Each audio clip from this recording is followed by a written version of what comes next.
حبل ممدود من السماء الی الارض، فرمایا آسمان سے زمین کی طرف اللہ کی لٹکتی ہوئی رسی ہے۔ جب یہ تصور ہو کہ یہ وہ لٹکتی ہوئی رسی ہے جس کا دوسرا سرا میرے رب کے دست قدرت میں، تو پھر کیا نور اترتا ہے، وہ کیفیت انسان کے اوپر جو طاری ہو جاتی ہے، تو پھر تیقن کی بجلیاں برستی ہیں، اتنا اجالا ہوتا ہے کہ اندھیرے کا تصور بھی محال ہو جاتا ہے۔ پھر قرآن کے حرفوں سے، لفظوں سے، نقطوں سے اور آراب سے نور پھوٹتا ہے، اور قرآن بس کھول کے بیٹھ جائیں تو من میں اجالے ہونا شروع ہو جاتے۔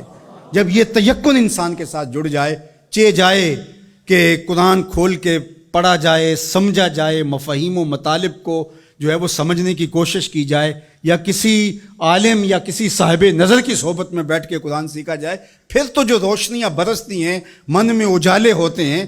یہ تیقن کہ یہ وہ حبل اللہ المتین، یہ اللہ کی وہ لٹکتی ہوئی رسی ہے جس کا ایک سرا رب کے ہاتھ میں ہے اور دوسرا ہمارے ہاتھ میں ہے، تو پھر قرآن کے حرفوں سے بھی نور پھوٹتا دکھائی دیتا ہے۔ کیا روشنیاں من میں اترتی اور کیا اجالے من میں پھوٹتے ہیں۔ تو فرمایا وَمَنِ ابْتَغَى الْهُدَىٰ فِي غَيْرِهِ أَضَلَّهُ اللَّهُ وَهُوَ حَبْلُ اللَّهِ الْمَتِينُ، وہ اللہ کی لٹکتی ہوئی رسی ہے۔ وَهُوَ الذِّكْرُ الْحَكِيمُ، اللہ اکبر، یہ حکمت والا ذکر ہے۔ اس سے ضیائیں بھی پھوٹتی ہیں، روشنیاں بھی پھوٹتی ہیں، اور حکمت کے اجالے بھی نکلتے ہیں اس کتاب کے۔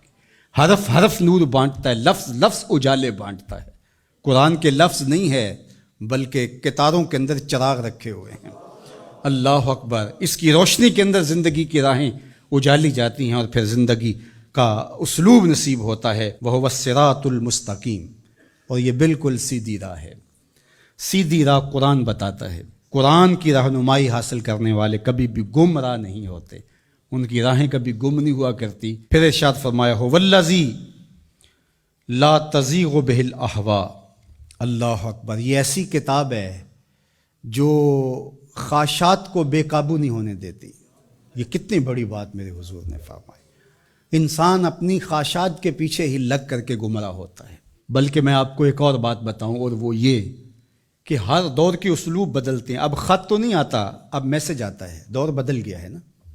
اب اونٹوں کے اوپر تلواروں سے لڑائی تو نہیں، اب تو بٹن دبانا ہے اور میزائل فائر کرنا ہے۔ تو مختلف ادوار کے اسلوب بدل گئے ہیں، تو جس طرح چیزیں بدلی ہیں، خط کی جگہ میسج آ گیا، اور جو ہے تیر و تفنگ کی جگہ یہ میزائل سسٹم آ گیا، اسی طرح اب بت لوہے کے، پتھر کے اور لکڑی کے، یہ پیتل کانسی کے بت نہیں رہے، اب خواہشات کے بت رہے، اب اناؤں کے بت بن گئے، آرزوؤں کے بت۔ اللہ نے فرمایا کہ وہ شخص جس نے اپنی خواہشات کو اپنا معبود بنا لیا۔ اب یہ امت لکڑی، کانسی اور مٹی کے بت تو نہیں پوجے گی، یہ خواہشات کے بت ہیں، انا کے بت ہیں، جو امت کو پارا پارا کر دیں گے، جو امت کو تقسیم کر دیں گے۔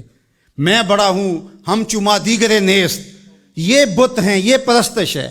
لیکن اگر قرآن سے جڑے رہو گے تو تمہارا رب قرآن کی برکت سے تمہیں اس بت کے آگے بھی نہیں جھکنے دے گا۔ قرآن سب سے بہتر تزکیے کا اسلوب اور انداز ہے۔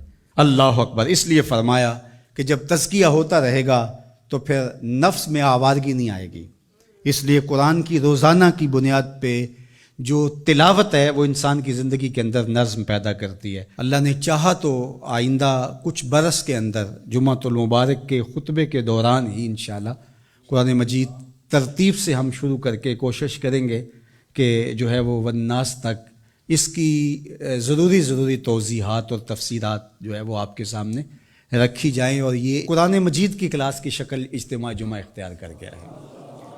اور کچھ ایسے لوگ بھی ہیں جن کی فیملیز بھی ساتھ آتی ہیں، اور اوپر خواتین بھی اس طرح موجود ہوتی ہیں، تو میرے ذہن میں آتا ہے کہ جو مکمل فیملیز آئیں گی، بچے بھی آئیں گے، بیٹے بیٹیاں بھی آئیں گی، مرد بھی آئیں گے، تو ان کو ہم المصطفیٰ قرآن فیملی کا نام دیں گے انشاءاللہ۔ آپ رجسٹریشن بھی کروا لیں اس کی، اور الگ بھی ان کے لیے جو ہے وہ سیشن رکھیں گے قرآن مجید کے حوالے سے۔ جتنے سالوں میں بھی تکمیل ہوتی ہے اپنی حاضری کو یقینی رکھیں، اور مجھے امید ہے کہ اس کی برکتیں زندگی میں اتریں گی اور نور پیدا ہوگا۔